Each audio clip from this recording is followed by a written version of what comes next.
ప్రజాభవన్ ముందు బీఈడీ బాధిత అభ్యర్థులు ధర్నాకు దిగారు.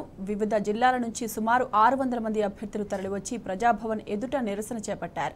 రోడ్డుపై బైఠాయించి నిరసన తెలిపారు. 2008 డిఎస్సిలో సెలెక్ట్ అయినప్పటికీ తాము ఉద్యోగాలు రాక నష్టపోయామని అభ్యర్థులు ఆవేదన వ్యక్తం చేశారు.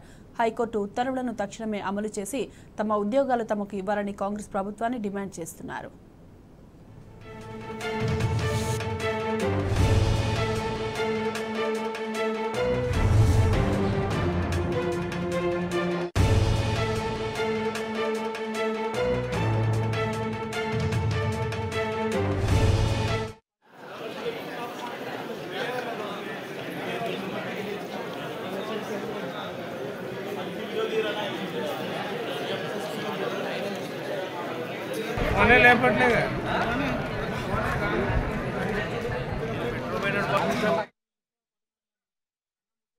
మేము 2008 డిఎస్సి అభ్యర్థులము ఈరోజు ప్రజాభవన్కి వచ్చాము. దాదాపు 1000 మంది వరకు మేము ఇక్కడ ఉన్నాము. 2008లో మేమంతా కూడా సర్టిఫికేట్స్ వెరిఫై అయ్యి మెరిట్ లిస్ట్లో ఉన్న వాళ్ళము. రేవంత్ రెడ్డి గారు మాకు న్యాయం చేస్తారని హస్తం మా నేస్తంగా ఉంటూ 15 ఏళ్ల మా కష్టానికి వాళ్ళ అభయహస్తం ద్వారా మాకు మా కష్టాలను తీరుస్తారని మేము నమ్మకంతో ఇది 3వసారి ప్రజాభవన్కి రావడం జరిగిందండి. వాళ్ళు ఇస్తాను అని చెప్పి అందరూ కూడా మా లీడర్స్ అందరూ కూడా ప్రతి ఒక్క లీడర్ని కలవటం జరిగింది.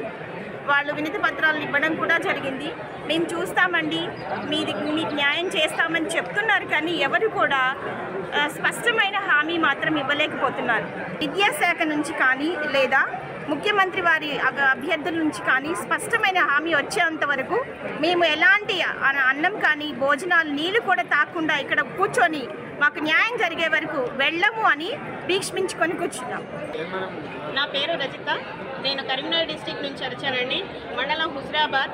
మేము 2008లో డిఎస్సి రాసామండి. 70:30 ప్రకారము మేము ఎస్జిటి ఉద్యోగాలకు సెలెక్టెడ్ అయినాం సార్. అప్పుడు మాకు ఎంతో ఆశ కలిగింది, ఎస్జిటి ఉద్యోగం సంపాదించామని. కానీ ఆశ కొన్ని రోజులు మాత్రమే ఉంది. 14 ఏళ్ల నుంచి న్యాయ పోరాటం చేస్తున్నాం.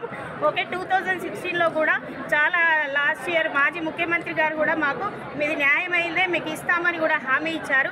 ఇప్పుడు రేవంత్ అన్న మేము గెలిపించుకున్నాము, మీ హస్తము మా చేతిలో ఉంది, ఆ హస్తంకు మా హస్తంను కలిపి తోడై మిమ్మల్ని గెలిపించుకున్నాము, మాకు ఉద్యోగాలు కంపల్సరీగా ఇప్పించాలని మేము కోరుకుంటున్నాము. మాకు ఈరోజు మేము ప్రజాభవన్కు 3-4 టైమ్స్ వచ్చామండి.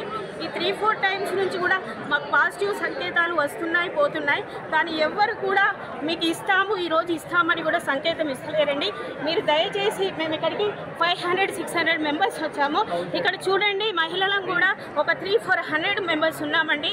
ఈ మహిళలను నేను గెలిపించుకున్నది కూడా మీరు మాకేదో చేస్తారన్న ఉద్దేశం మీద, మీరు న్యాయం మీ దానిలో న్యాయ ప్రకారం జరుగుతుందన్న ఉద్దేశం మీద కోర్టు ప్రకారము మొన్న ఫిబ్రవరి 8 రోజు మాకు కోర్టు కూడా మధ్యంతర ఉత్తర్వులు ఇచ్చిందండి. వీళ్ళ కంపల్సరీగా న్యాయం చేయాలని.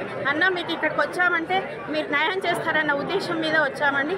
థ్యాంక్ యూ అన్న. మీరు కంపల్సరీగా మాకు ఈరోజు కంపల్సరీ మీరు ఎక్కడున్నా మీ తీర్పు ప్రకారం, మా తీర్పు ప్రకారం మీరు ఏదో ఒక న్యాయం మాకు చేయాలి.